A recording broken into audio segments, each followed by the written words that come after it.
only at your neighborhood Ace. Around the block, what you need in stock, with people who know their grills. This is Brad from Gibson Ace Hardware in Clinton, Illinois. Stop in to see us, The Helpful Place, at 114 North Madison Street, Clinton. See participating store for details. From the Hart Media Group newsroom and DeWittDailyNews.com, I'm Ben Hubbard with this expanded morning newscast.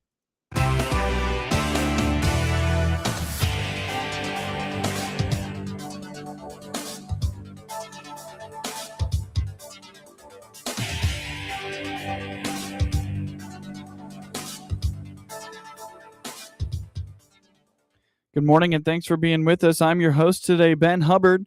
You're listening to the WHOW Morning Show. Severe weather tore through central Illinois on Monday, causing damage to a local school district. DeLand-Weldon School Superintendent Dr. Michael Tresnick explains that Monday's storm system tore the roof off part of the elementary school, leaving behind shattered skylights and multiple classrooms that suffered significant water damage. School was canceled yesterday, and the district will be using e-learning today. We actually had a custodian here on duty that at night and called me and said that we had basically lost the roof. So he had taken cover in our basement. But on the one end of our elementary building, we think it was a tornado, but the National Weather Service hasn't come out. I hear they're coming out maybe this afternoon to assess. Mm-hmm. But one end of the elementary building, the membrane roof was completely ripped off, and then we had extensive water damage. We also have skylights on that end of the building, and they were broken out. So we have about 5-6 classrooms that at this point are not usable because of all the water damage. All the ceiling tiles are going to have to be replaced. A lot of lighting's going to probably have to be replaced. I will tell you that we will be e-learning tomorrow. Mm-hmm. We're working on getting computers out to everyone, but we will e-learn tomorrow. Then we'll try to make the decision after that as to what's going to be next. But we do have a goal to get open as fast as we can. Dr. Tresnick says they were lucky the storm came in the evening and they did not have children in the building during the event. He adds that the district is prepared for situations like this due to the efficient alert system of the National Weather Service and the basement that can be utilized as shelter. Well, the good news is we have a really nice facility here with a basement. And so, I mean, this storm came in at night. We had no activity, so no one was here except for one of our custodians. But if this had been during the day, and with the way the National Weather Service does things, we get good warning, and we have a siren really right outside, not really real close to the building. That siren goes off, we all know it. Mm-hmm. And we can get all of our kids to the basement, get all our staff to the basement, so we can be secure here if we take a tornado hit. So we're happy with that we have that. But like I said, I was very happy that this happened in the evening where we weren't having to, move kids into the basement. Mm-hmm. That actually causes a certain level of anxiety when you have to do that. But definitely we practice for that, and we have plans in place to handle that situation. The district's goal is to be back to normalcy as quickly as possible. Dr. Tresnick is grateful to all the first responders, staff, and community members who have come to help in droves as they recover from the emergency. Our goal is to be, like I said, back in session as soon as we can, and we can finish out the school year as normal. We know we're going to have to move some classrooms around in my administration, and I actually have teachers that volunteered and came in today, even though we closed today. I have teachers in here already, and we're moving classrooms to different parts of the building, repurposing rooms. It's been great. Actually, we had people in here last night. We put the call out on Facebook that we were going to be closed, and we had multiple fire departments that were helping out in the area that were here.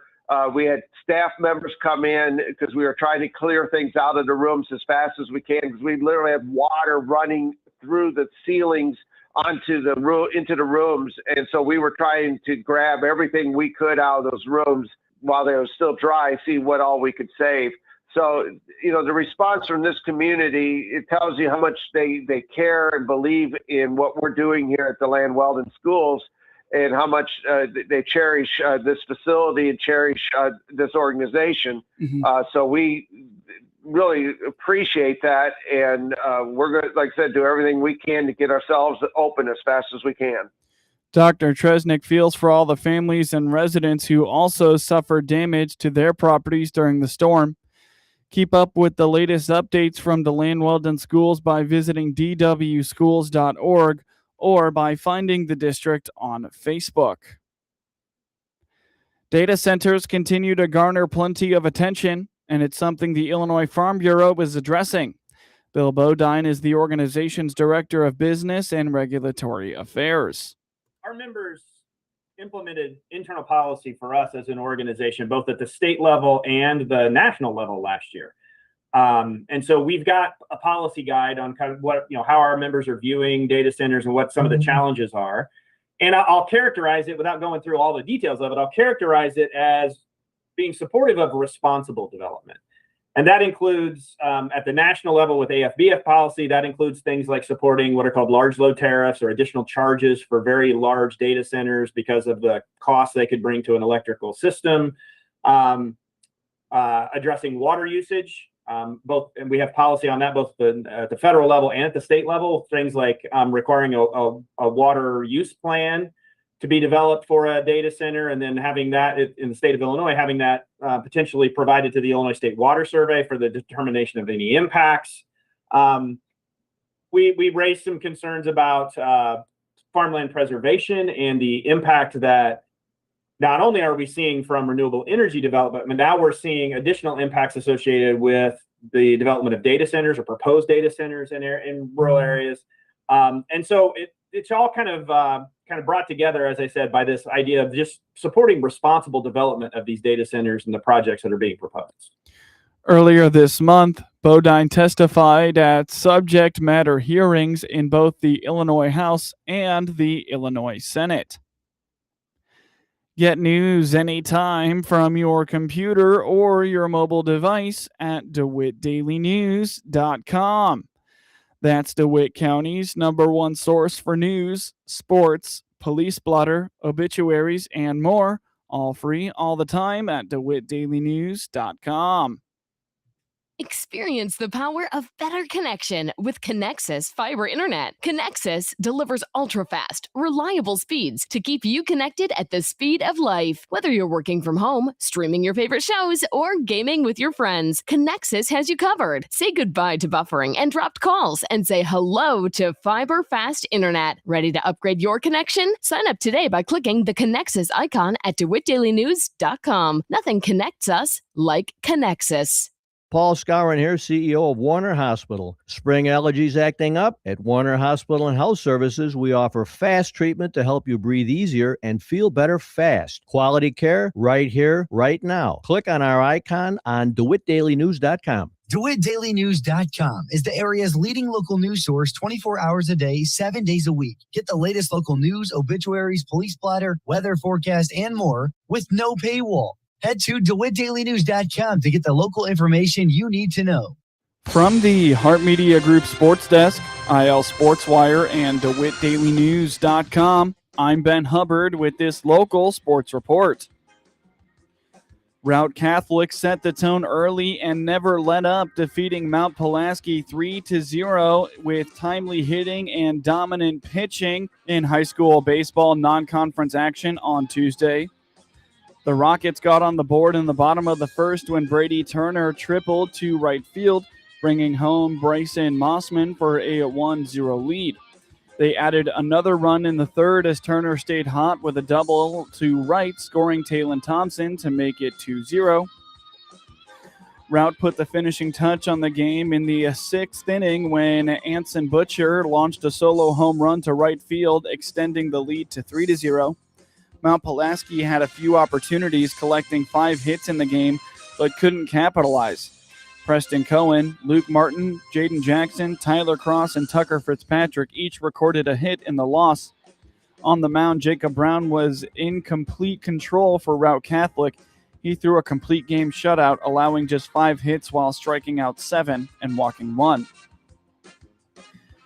The Illinois State baseball program secured a 13-6 win over Iowa Tuesday evening at Dwayne Banks Field. The Redbirds improved to 27-17 overall with the victory and extend its winning streak to 5 games. Peyton McHarg headlined the Redbirds offense with his first 3-hit game as a Redbird and added his first 3 RBI effort in Illinois State colors. Braden Bakes added 3 hits, including 2 doubles in the Redbirds win. Bakes added 2 RBIs in the performance and has tallied 12 RBIs in his last 5 games. Camden Karchewski and Luke Stolga notched 2 hits and an RBI each to become the 3rd and 4th Redbirds to tally a multi-hit performance in the contest. Louis Boussard recorded a new career-high RBI total with a team-best 4 RBIs in the victory. Iowa struck first with a run on an RBI ground out in the bottom of the first to take a 1-0 lead. The Hawkeyes later added another run in the second on a Redbird wild pitch to extend its early lead to 2-0. In the third, the Redbirds loaded the bases with a pair of walks from Broussard and Bakes and a double from McHarg. Moments later, Michael Carano Jr. drew a walk to the plate, Illinois State's first run in the contest, to make it 2-1. With a run on the board, the Redbirds continued their momentum into the fourth with a pair of walks to open the frame. Illinois State later capitalized on an Iowa error to tie the contest at 2-all. After McHarg was hit by a pitch to load the bases, Bakes delivered with an infield single to score and give the Redbirds a 3-2 advantage. Iowa responded in the home half of the fourth by loading the bases with a pair of hits and a walk. The Hawkeyes later drew a hit by pitch to plate a run and even the contest at 3-all. A frame later, following a single and a pair of hit batters, Iowa loaded the bases and drew a walk to reclaim the lead 4-3. In the sixth, Eric Machej walked and moved into scoring position as McHarg delivered an RBI single to even it at 4-all. With the score tied and momentum in favor of the Redbirds, Illinois State's offense sparked as the first 3 batters singled to open the inning. With the bases loaded, Karchewski singled to score Carano Jr. and reclaimed the 5-4 lead. Louis Boussard followed Karchewski's effort with a 2 RBI double to right center and make it 7-4. Illinois State continued to rally with a double down the left line from McHarg to add a pair of runs and move the Redbirds' lead to 9-4. Bakes tallied the third Redbird double of the frame to score McHarg and extend it to 10-4. In the eighth, Illinois State moved a runner into scoring position as Josh Outlaw drew a walk and advanced to third on a single from Karchewski. With an RBI ground out from Boussard, the Redbirds grew their lead to 11-4. Machej added another run in the frame with an RBI double to make it 12-4. The Hawkeyes tried to claw back in the eighth after placing 2 runners on with a walk and a single. Iowa pulled a pair of runs back with a 2 RBI single to cut it to 12-6. In the ninth, following a Bakes double, Luke Stolga drove in the Redbirds' 13th run with an RBI single to make it 13-6. As the Redbirds led, Jackson Nanatek entered and tallied a strikeout with a pair of flyouts to secure the Illinois State victory. The Fighting Illini secured an 11-7 midweek win over Roosevelt on Tuesday night at Illinois Field. An 8-run 7th inning proved the difference, while Sam Mommer tossed 3 scoreless frames in relief en route to his 3rd victory of the season. Mommer registered a career-high 5 strikeouts across the 7th, 8th, and 9th innings. Ike Young got the start, striking out 4 in his 3 innings. At the plate, Kyle Shupman went 3 for 5, while Colin Jennings was 1 for 2 with 3 runs scored and 2 RBIs. Jack Zebig went 1 for 3 and plated 2 runs. With the Lakers holding a lead through 6 innings, the Orange and Blue plated 8 in the home half of the 7th while sending 12 batters to the plate. Mommer closed out the win with back-to-back zeros in the 8th and 9th to seal the Illini's victory. Drew Romo hit the first 2 home runs of his career, 1 from each side of the plate, as the Chicago White Sox beat the skidding LA Angels 5-2 on Tuesday night. Colson Montgomery homered in the second off Angel starter Jose Soriano, ending his shutout streak at 25 2/3 innings. The right-hander gave up 3 runs and 6 hits over 5 innings, raising his major league leading ERA from 0.24 to 0.84. Davis Martin outpitched Soriano, allowing 1 run and 7 hits in 5 2/3 innings. Martin struck out 7 and walked 1. Sean Newcomb fanned 3 1/3 scoreless innings, and Sir Anthony Dominguez worked a hitless 9th for his 7th save. Josh Lowe homered, and Joe Adel had an RBI single for the Angels, who have lost 5 straight and 9 of 10. The 24-year-old Romo called up Saturday from AAA Charlotte, connected left-handed off Soriano for a 2-run homer in the 4th that gave Chicago a 3-1 lead. The switch-hitting catcher went deep again in the 6th, a solo shot to center field from the right side off lefty reliever Brent Suter. Minataka Murakami scored to make it 5-1 in the 7th when Sam Antonacci was hit by a pitch with the bases loaded. White Sox outfielder Everson Pereira left the game with right shoulder soreness after taking an awkward swing. The team said he is day-to-day. Chicago goes for the 3-game sweep on Wednesday afternoon.